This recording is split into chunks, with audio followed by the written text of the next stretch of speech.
माझ्या आईनी लहानपणीपासून एकदमच ठळकपणे ते आम्हाला शिकवलं ते म्हणजे लक्ष्मी बरोबर सरस्वती सुद्धा असलीच पाहिजे. जर काय तुम्हाला बिझनेस करायचं असेल तर ते बॅटल हे तुमचंच असतं. तर त्याच्या एकदा पडल्यावर मग मागे नाही बघायचं. आपल्याकडे धुणं भांडीचे कामं करतात, पण त्यांना मी खोकल्याच्या ओपीडीत बघायची ना, तर तेव्हा त्या पैसे देऊन मेडिसिन्स नाही घ्यायचे, पण त्याच बायका माझ्याकडे यायच्या आणि स्किन ओपीडीमध्ये की आम्हाला खूप छान क्रीम हवी आहे हां आणि स्किन हवी आहे आणि त्याच्यासाठी आम्ही कितीही महागडं क्रीम घ्यायला तयार आहोत. माझ्या आईने मला सांगितलं की बिझनेस चालू करण्यापेक्षा तू छान एक जॉब घे, मस्त हॉस्पिटलमध्ये जॉईन हो आणि आरामात आयुष्य जग. मी माझ्या बाबांना सांगितलं की मला माझं क्लिनिक थाटायचं आहे, तर त्यांनी सिद्धी मला एकही प्रश्न नाही विचारला आणि त्यांनी सांगितलं कुठे. तो विश्वास जो त्यांनी माझ्यावरती दाखवला की अरे बापरे तू मुलगी आहेस, तू कशाला करतेस, की नाही ह्याच्यात खूप इन्व्हेस्टमेंट लागते, असं काही झालं नाही.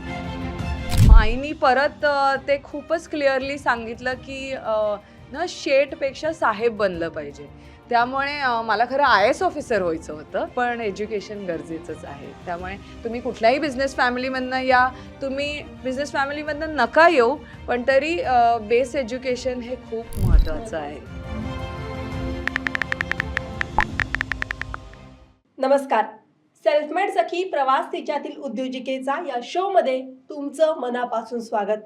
आज आपल्या सोबत आहे मुंबईतील one of the best dermatologist doctor Bhagyashree Gupte. Ma'am नमस्कार. नमस्ते. सेल्फमेड सखी मध्ये तुमचं मनापासून स्वागत. Thank you so much. मॅम खरं तर खूप कमी वेळामध्ये डर्माविला खूप प्रसिद्ध झालं. या डर्माविला प्रसिद्ध होण्यामागचं नेमकं गुपित काय?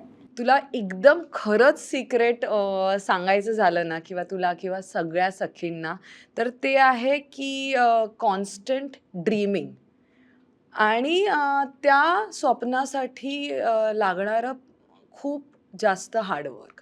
म्हणजे तुम्हाला ते जर काही दिसत राहिलं ना की तुम्हाला हे मिळवायचं आहे, तर तुम्ही तिथे पोचतातच. आणि ते करायचंय असं सारखं. हो, म्हणजे मग त्याच्यासाठी ज्या गोष्टी लागतात त्या आपोआप घडतात. फक्त तुम्हाला डिव्होशननी हार्डवर्क करत राहायला लागतं. बस म्हणजे तेच मी सांगेन, कारण मला असं वाटायचं आधी म्हणजे की ना मी जेव्हा क्लिनिक थाटणार होती, तेव्हा मला असं वाटायचं की मी असली पाहिजे या सेलिब्रिटीजची डर्मॅट आणि टचवूड मग ते होतं तसं. जर काय तुम्हाला हवं असलं ना, तर ते होतं. येस, म्हणजे जसा विचार करू तसं घडतं. अगदी. डर्माविला क्लिनिक सुरू करण्याचं तुम्ही कधी ठरवलं की स्वतःचं क्लिनिक असावं? मला एक प्रकारे कळलं होतं की स्किन आणि हेअरचा हा खूप इम्पॅक्ट आहे लोकांच्या कॉन्फिडन्सवर आणि लोकांच्या लाईफस्टाईलवर. तर ह्या गोष्टी ज्या मी बघितल्या होत्या, कारण मी क्लिनिक थाटायच्या आधी मी ऑफकोर्स काम करत होती, तर ते मी बघितलेलं की किती इम्पॅक्ट आहे. तर त्या इम्पॅक्टला मी स्वतःच्या वेनी कसं चेंज करू शकीन, पण माझ्याच टर्म्सवर. म्हणून मग मी विचार केला की मी माझं क्लिनिक थाटलं पाहिजे, रॅदर दॅन जे ऑलरेडी घडतंय ते सेम तसं करण्यासाठी. वेगळं येस. पण बिझनेस सुरू करायचा म्हटलं की खूप सारं टेन्शन असतं. पण बिझनेस सुरू करताना तुम्हाला कोणाचा सपोर्ट होता? सो बिझनेस ॲक्च्युली हा माझ्या रक्तातच आहे. माझे आई-बाबा दोघंही बिझनेसमॅन आहेत. म्हणजे बाबा बिझनेसमॅन आहेत आणि आई होममेकर आहे, पण ती ॲक्टिव्हली त्यांच्या बिझनेसमध्ये पार्टिसिपेट करते. म्हणजे तिचे डिसिजन्सला रिस्पेक्ट केलं जातं, तिला से आहे आणि तशाच घरात मी ऑफकोर्स जन्माला आली आहे. त्यामुळे माझ्या पण डिसिजन्सला आणि माझ्या शब्दाला हे माझ्या बाबांनी लहानपणीपासून खूप रिस्पेक्ट दिलेला आहे. म्हणजे जे मी त्यांना ओपिनियन बिझनेसमध्ये त्यांच्या द्यायची.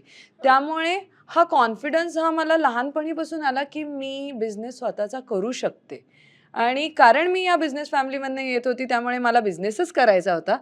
माझी आई त्याच्या अगेन्स्ट होती, कारण तिने बघितलं की किती स्ट्रेसफुल असतो कुठल्याही बिझनेस पर्सनची लाईफ. कारण काही त्याच्यात कन्सिस्टन्सी नसते. म्हणजे एखादा महिना छान असू शकतो, दुसरा महिना खूप डिफिकल्ट असू शकतो. त्यामुळे तिने मला नेहमी सांगितलं की जॉब घे आणि आरामात राहा, म्हणजे 9 ते 5 कर आणि घरी आल्यावर मग मोकळी. पण मला स्वतःचं माझ्या वेमध्ये करायचं होतं, म्हणून मग डर्माविलाचं स्टार्ट केलं. म्हणजे बिझनेस करायचं ठरवलंच होतं. लहानपणीपासूनच. पण बिझनेस करताना पण काहीतरी चॅलेंजेस आले असतील की? हो, अगदी. मी 2019 मध्ये ऑक्टोबर म्हणजे 8 ऑक्टोबरला दसऱ्याच्या दिवशी मी आमचं इनॉग्रेशन झालं आणि मार्च 2020ला लॉकडाऊन झालं. त्यामुळे तो खूपच चॅलेंजिंग पिरियड होता, कारण त्यावेळेला माझ्याकडे एक 8 लोकांचा स्टाफ होता. त्यामुळे त्यांच्या सॅलरीज बरोबर झाल्या पाहिजेत. त्याच्या व्यतिरिक्त कारण आम्ही फेससाठी डील करतो, त्यामुळे मास्कचा संबंध नव्हता. म्हणजे पेशंट जर काही कुठल्याही ट्रीटमेंटला आले, तर ते पहिले म्हणजे मास्क काढूनच दाखवणार. मग परत स्टाफ जो म्हणजे जे बाकीचे जे कोविडचे प्रॉब्लेम्स होतेच, पण 10 घरं म्हणजे 8 घरं आणि म्हणजे चालवायची त्यावेळेला, तर ते ॲब्सोल्युटली चॅलेंजिंग होतं. पण तीच मजा आहे. ते रोलर कोस्टरच जे एड्रेनलिन हाय देतं, त्याचीच खरं मजा आहे बिझनेसमध्ये. येस, म्हणजे चॅलेंज स्वीकारून अजून नव्याने काहीतरी करत राहणं आणि सर्व बिझनेस सांभाळणं. अगदी, अगदी. म्हणजे सांगायचं झालं तर ज्यांना त्यांच्या वेनी बिझनेस किंवा काही काम करायचं असेल ना, तर त्यांनी बिझनेसच केला पाहिजे रॅदर दॅन 9 to 5 वर्क. तुमच्या वडिलांचा बिझनेस आहे. सो म्हणजे असं असतं की बिझनेस आहे, तो बिझनेसच पुढे न्यायला हवा. सो तुम्हाला नाही का वाटलं की वडिलांचाच बिझनेस पुढे न्यावा? तुम्हाला डॉक्टर का व्हावं असं वाटलं? सो माझ्या आईनी लहानपणीपासून एकदमच ठळकपणे ते आम्हाला शिकवलं, ते म्हणजे लक्ष्मी बरोबर सरस्वती सुद्धा असलीच पाहिजे. त्यामुळे नुसतं फक्त म्हणजे जर काय मी बाबांचा बिझनेस करायचा ठरवलं असतं, तर मी तशीही जॉइन करू शकली असती. पण मला स्वतःचं पण एक वेगळं अ, अस्तित्व निर्माण करायचं होतं आणि एक विश्व निर्माण करायचं होतं. त्यामुळे मी तेच न फॉलो करता मी जिथे म्हणजे जेव्हा आपण कुठलंही बेसिक जी मराठी फॅमिली बघितली, तर जो सगळ्यात हुशार जे बाळ असतं त्याला आई-बाबांना हवंच असतं डॉक्टर व्हावं. त्यामुळे तसंच माझ्या आई-बाबांना सुद्धा हवं होतं, की मी डॉक्टर व्हावं. पण त्याच्यानंतर ऑफकोर्स डॉक्टर होऊन मला बिझनेस करायचा होता. त्यामुळे पण बेसिक डिग्री तर गरजेचीच आहे. हां, गरजेची आहे. म्हणजे ते जसं मी सांगितलं, सो आईनी परत ते खूपच क्लिअरली सांगितलं, की ना शेठपेक्षा साहेब बनलं पाहिजे. त्यामुळे मला खरं आय-एस ऑफिसर व्हायचं होतं आणि हे नव्यानच कळलं आता. हो, मला आय-एस ऑफिसर व्हायचं होतं. पण मग ते as destiny takes it, but I am very happy with wherever destiny has taken. So आता खूप खुश आहे. पण एज्युकेशन गरजेचंच आहे. त्यामुळे तुम्ही कुठल्याही बिझनेस फॅमिलीमधनं या, तुम्ही बिझनेस फॅमिलीमधनं नका येऊ, पण तरी बेस एज्युकेशन हे खूप महत्त्वाचं आहे. मॅम, तुमच्या जर्नीमधली काय अशी गोष्ट आहे जी तुम्हाला आत्ता या क्षणी सांगावीशी वाटते? हे बघ, आज आता तू मला ही संधी दिली आहेस, की मी लोकांपर्यंत मेसेज पोहोचवू शकीन आणि हे जे छान पॉडकास्ट आहे, तर याच्या थ्रू मी सांगू इच्छिते सगळ्यांना, की माझ्या आई-बाबांनी मला खूप सपोर्ट केला. त्यांनी मुलात किंवा मुलीत भेदभाव न करता छान गॅरेंटर म्हणून साईन केली माझ्या लोनवर आणि तसंच इमोशनली पण सपोर्ट केला, की मी हे करू शकते. तर जर काय तुमच्या मुलीमध्ये तो विश्वास असेल, की ती काहीतरी करू शकते, तर प्लीज तिला सपोर्ट करा. आणि बिझनेस हा फक्त मुलांसाठी नसतो. ते मुलगा किंवा मुलगी कोणीही करू शकतं. ते तुमच्या कॅलिबरवर डिपेंड करतं, जेंडरवर नाही. सो हे मी ॲक्च्युअली सांगू इच्छिते, की please support if they have it in them. Ma'am, डर्माविलामध्ये बरेचसे सेलिब्रिटी येतात, जसं मी सुरुवातीला सांगितलं. सो त्यांच्यासोबतचे काही अनुभव आहेत का? कसं वाटतं तुम्हाला? कसं वाटतं म्हणजे I am actually living my dream if you ask me really. So स्वप्नच वाटतं आणि ऑफकोर्स छान वाटतं. आता मोस्ट ऑफ द सेलिब्रिटीज हे माझे फ्रेंड्स झालेले आहेत. पण त्यातल्या त्यात ना कधी-कधी आपल्या मोमेंट आपल्या लाईफमध्ये मला असं वाटतं, की आपण जर काही चांगलं काम करत असलो ना, तर आपल्याला प्रतिसाद पण तसा छानच मिळतो. सो येस, सेलिब्रिटीजमध्ये स्पेशल मेन्शन म्हणजे प्रार्थना बेहरेच आहे, कारण ती माझी फर्स्ट सेलेब क्लायंट आहे आणि ऑफकोर्स आत्ता आम्ही खूपच छान मैत्रिणी आहोत. पण त्यावेळेला तिने विचार नाही केला, की ना ही लहान आहे, ही नवीन आहे किंवा हो, पण तिने माझ्यावर तो विश्वास दाखवला. त्यामुळे I am thankful to her आणि ऑफकोर्स आणि ते गुडनेस चेन चालू राहते गं. तर त्यामुळे ते मी प्रयत्न करते, की मी पण असा विश्वास कोणावर अजून दाखवावं, की ज्यांना जेव्हा मी त्या पोझिशनमध्ये असते त्यावेळेला. मॅम खरं तर प्रॅक्टिस करत असताना तुम्हाला केव्हा असं वाटलं की आपलं स्वतःचं क्लिनिक असलं पाहिजे? सो जेव्हा मी प्रॅक्टिस चालू केली तेव्हा मला कळलं म्हणजे की स्किन आणि हेअर हे खूप इम्पॉर्टंट आहेत आणि हे प्रत्येकाच्या लाईफला खूपच टच करतात. म्हणजे त्यांचे कॉन्फिडन्स लेवलमध्ये किंवा ओव्हरऑल मेंटल वेलबिंगमध्ये त्याचा खूप मोठा हात आहे. म्हणजे सांगायचं गेलं तर मी ठाण्या सिव्हिलला काम करत होती आणि तेव्हा मी बघितलं की त्या डेली वेजेसवाल्या ज्या वर्कर्स असतात किंवा जे आपल्याकडे धुणं भांडीचे कामं करतात, पण त्यांना मी खोकल्याच्या ओपीडीत बघायची ना, तर तेव्हा त्या पैसे देऊन मेडिसिन्स नाही घ्यायचे. पण त्याच बायका माझ्याकडे यायच्या आणि स्किन ओपीडीमध्ये की आम्हाला खूप छान क्रीम हवी आहे हां आणि स्किन हवी आहे आणि त्याच्यासाठी आम्ही कितीही महागडं क्रीम घ्यायला तयार आहोत. तर तेव्हा मला कळलं की किती इम्पॅक्ट आहे. म्हणजे मॅटर नाही करत की तुम्ही कुठल्या स्ट्रेटामधनं येता, पण स्किनचा इम्पॅक्ट भयंकर आहे. तर त्यावेळेलाच मी ठरवलेलं, की मी काहीतरी स्किनमध्येच करीन, कारण मी तेव्हा इंटर्नशिप करत होती. सो म्हणून मग मी माझा हा चॉईस झाला आणि त्याच्यानंतर मला माहिती होतं, की मला नॉर्मल जसे आत्तापर्यंत कॉर्पोरेट्स जसे चालवत आलेत, तशी प्रॅक्टिस नाही करायची आहे, की म्हणजे एक साचा ठरवला आणि त्याच्यातच तुम्ही प्रत्येकाला टाकलं, तर ते नाही करायचं हे मला आधीपासूनच माहिती होतं.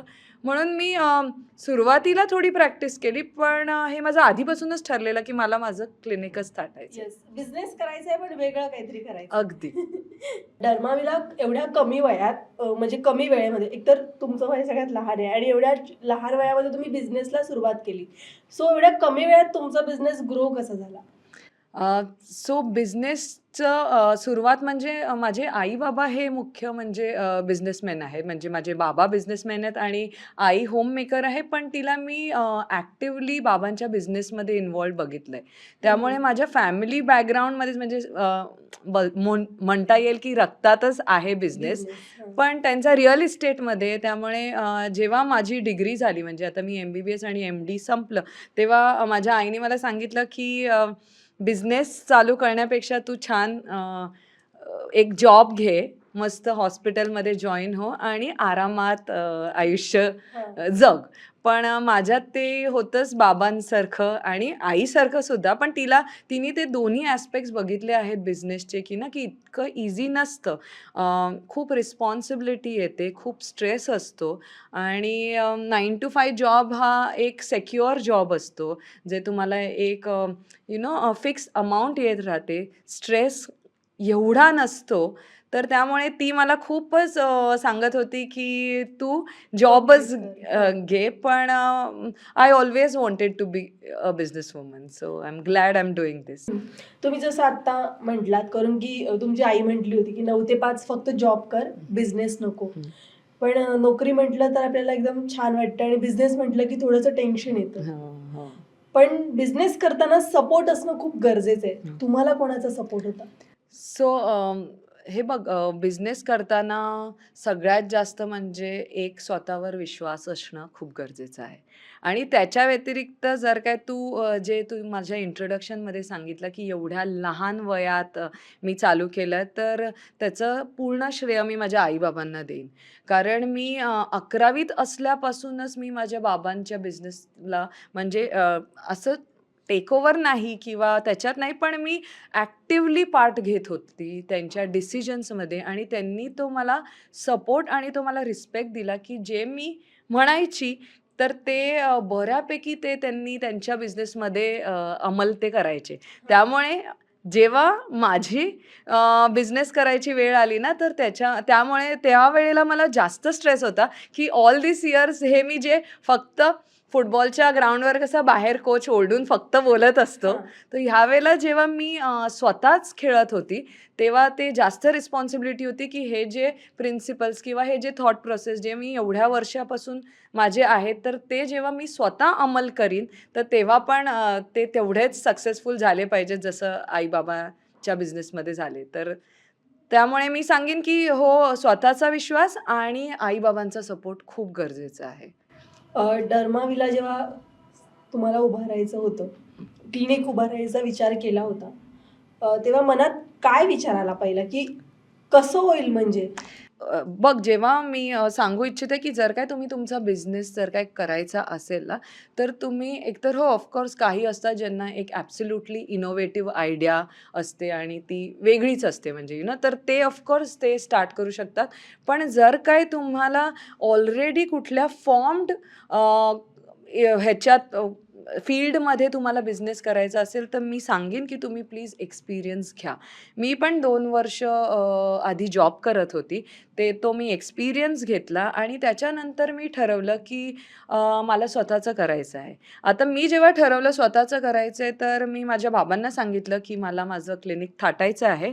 तर त्यांनी सिद्धी मला एकही प्रश्न नाही विचारला आणि त्यांनी सांगितलं, "कुठे? आणि किती इन्व्हेस्टमेंट लागेल?" तो विश्वास जो त्यांनी माझ्यावरती दाखवला, की "अरे बापरे! तू मुलगी आहेस, तू कशाला करतेयस?" की "नाही, ह्याच्यात खूप इन्व्हेस्टमेंट लागते." असं काही झालं नाही. त्यामुळे मी खूपच फॉर्च्युनेट आहे की मला असे आई-बाबा मिळाले आहेत, की जे खूप प्रचंड मला सपोर्ट करतात आणि ते टप म्हणजे प्रत्येक टप्प्यावर सपोर्ट करतात आणि इन्स्पायर पण करतात. म्हणजे जेव्हा मी चालू केलं तर मी एक सेट केलेलं, की ह्या लेव्हलपर्यंत मी पोहोचवीन क्लिनिकला आणि माझे बाबा मला ओके म्हणाले, पण त्यांना असं काय तेवढं वाटत नव्हतं, की मी पोहोचू शकीन, की हं. की अशा. पण जसं-जसं मी त्या टप्प्यापर्यंत पोचायला लागली, तर त्यांनी लगेचच सांगितलं, की मी एक्सपांड केलं पाहिजे. म्हणजे प्रत्येक वेळेला त्यांनी हा माझ्यात कॉन्फिडन्स दाखवला आहे आणि तो कॉन्फिडन्स असल्यावर 2 गोष्टी असतात, की तुम्हाला बरं पण वाटतं आणि तुमच्यावर ठेवलेला विश्वास. आणि तुम्हाला स्ट्रेस पण येतं. येस. त्यामुळे येस, आय एम एन्जॉयिंग आत्ता जे चालू आहे करते ते आणि आई-बाबांना जास्त श्रेय देईन. डर्माविला हा बिझनेस उत्तरोत्तर वाढत जाओ. पण या सगळ्यामध्ये सक्सेस मंत्र काय आहे? आणि जाता जाता आपल्या सगळ्या सखींना काय सांगाल? कुठल्याही बिझनेसला सक्सेस मंत्र म्हणजे माझ्यासाठी तरी ह्या ॲब्सोल्युटली हार्डवर्क आणि कन्सिस्टन्सी आहे. There is no two ways to hard work. म्हणजे तुम्हाला ॲब्सोल्युटली तेवढं मेहनत मेहनत करायचीच आहे, करावीच काही लागते होऊ देत. आणि कन्सिस्टंटली. म्हणजे असं नाही की आज खूप मेहनत केली आणि दुसऱ्या दिवशी ठीक आहे, हां. मग परत नाही. ते कन्सिस्टंटली आपल्याला करायलाच पाहिजे आणि तोच सक्सेस मंत्र आहे. पण जाता जाता आपल्या बऱ्याचशा मैत्रिणींना येस, बिझनेस मेसेज. करायचा असतो. पण त्यांना जाता जाता तुम्ही काय सांगाल? जर काही तुम्हाला तुमच्या बिझनेस आयडियामध्ये खूपच विश्वास असेल आणि तुम्हाला वाटत असेल म्हणजे की तुम्ही हे छान करू शकतात, तर तुम्ही हे नक्की करू शकतात. सो तुम्हाला फक्त तो विश्वास स्वतःत असला पाहिजे आणि जे काही तुमचं विजन असेल म्हणजे लहान, मोठं, खूप मोठं, त्या विजनकडेच जर काय तुम्ही फोकस्ड राहिलात, तर ते फॉर शुअर मिळणारच आहे. सो हेच मेसेज आहे माझा. खरं तर सरस्वती खुश असेल तर लक्ष्मी खुश असते. त्यामुळे एज्युकेशन सगळ्यात महत्त्वाचं आहे. बिझनेस कोणताही असो, तुमचा अभ्यास त्या ठिकाणी महत्त्वाचा आहे आणि सगळ्यात महत्त्वाचं म्हणजे काय, तर स्वतःवर असलेला विश्वास, सातत्य आणि तुम्हाला नवीन काहीतरी करायचं असेल, त्यासाठी असलेलं ध्येय क्लिअर असणं गरजेचं आहे. सो धन्यवाद भाग्यश्री मॅम, तुम्ही सेल्फ मेड सखी या शोमध्ये आलात आणि तुम्ही तुमच्या जर्नीबद्दल सांगितलं त्याबद्दल. Thank you so much.